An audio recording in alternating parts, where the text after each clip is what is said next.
Okay, hi class. Today we are going to just spend a few minutes talking about federal outlays on energy. So, what exactly is it the federal government spends on energy? What does that money do? How much money are we talking about?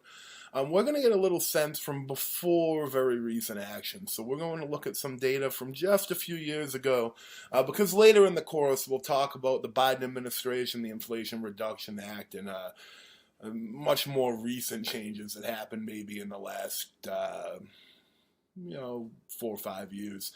Um, so for right now, we're going to talk about everything up to that point. Um, One thing you can see here is the cost of tax expenditures. Now, what is a tax expenditure? That's something I wanted us to understand right out of the gate. A tax expenditure is basically money the government could have taken in, but for some sort of a tax preference, they gave a specific activity.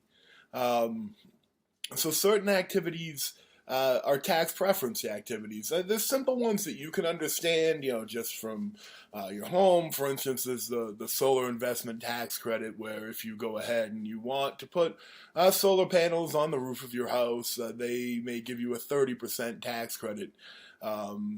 So 30% of the entire cost credited back as a refundable tax credit when you go and do your taxes at the end of the year. Now that's a simple one, that's a little one. Industry gets these sorts of tax preferences too. But I just wanted you to realize we're talking um, a fair bit of money. It's not huge in terms of the entire federal budget, but billions of dollars. So 20-25 billion dollars, with renewable energy getting the greatest piece. Um, Fossil fuels probably the second greatest chunk most years, and then energy efficiency. Things like blowing in insulation, updating windows, air sealing, all of that type of stuff, coming in third, and a little sliver for nuclear energy. So one of the way you can think about tax preferences is just in terms of a pie chart, right? Almost half, up until recently, have gone to renewable energy.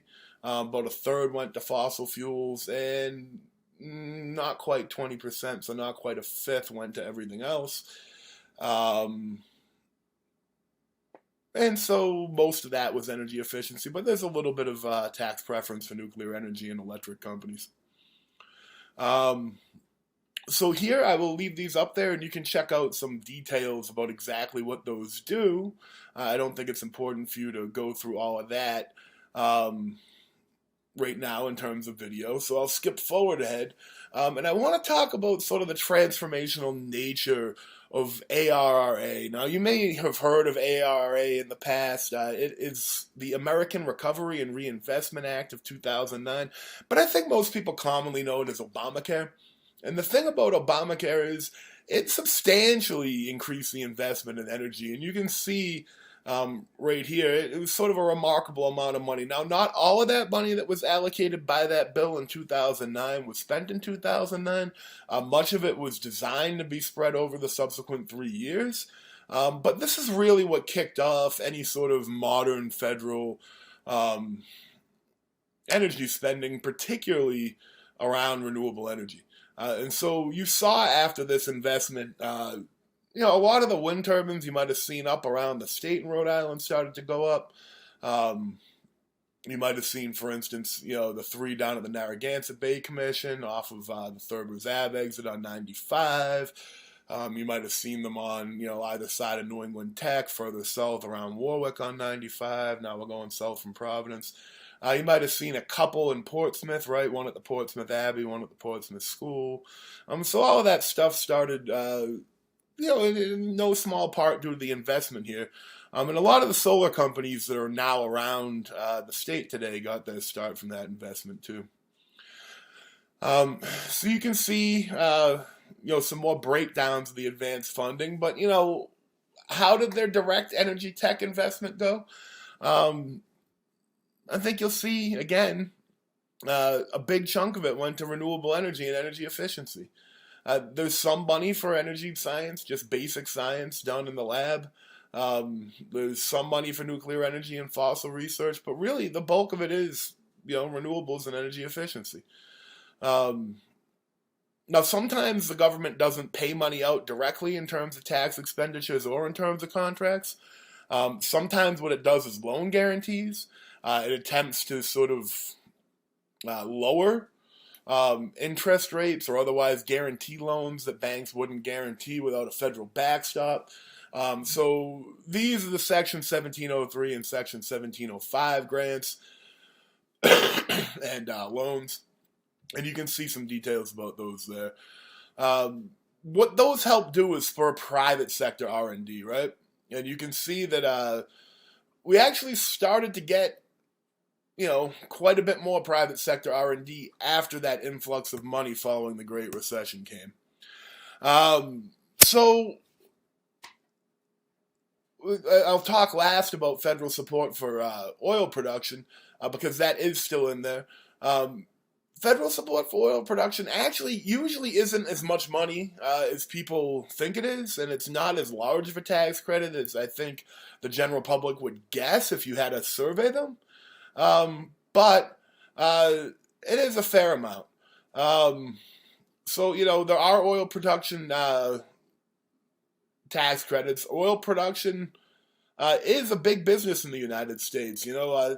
Some years we're the largest single producer of oil, even if we don't have the largest reserves. And you can see the value of total oil production there over that time period was $1.68 trillion. But roughly, the total, and we'll go back to look at the total, for fossil fuel R&D is just 10% of the total R&D budget, and for the tax preference budget, which we have back here, it's just 1/3 of the total tax preference budget, with more going to renewables. So sure, the oil companies are getting tax preferences. They are getting, some sort of money from Uncle Sam, but it's maybe not as much of the overall energy budget as you think. And the overall tax preference budget back then was relatively small. 16 billion, 15, 16 billion is not a heck of a lot of money in the grand scheme of what Congress does. If you compare it to much larger budgets like Social Security, Medicare, Medicaid, it's obviously a tiny fraction. If you compare it to the Department of Defense budget, it's obviously a tiny fraction. So this isn't huge spending. So we'll have to talk about that. We'll have to talk about, the opportunities that creates and the challenges that creates. And I think we'll have to talk moving forward a little bit about, just how much more can we spend and how much more of it can be usefully rolled out in realistic timeframes. Because there's limits to what spending can do, but clearly, if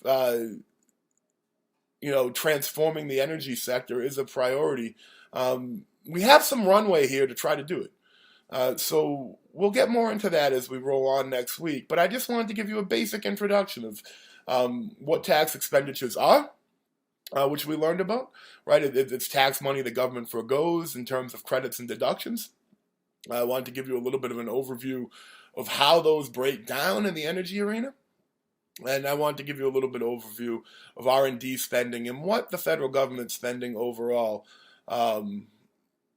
just to sort of support the energy sector in the United States.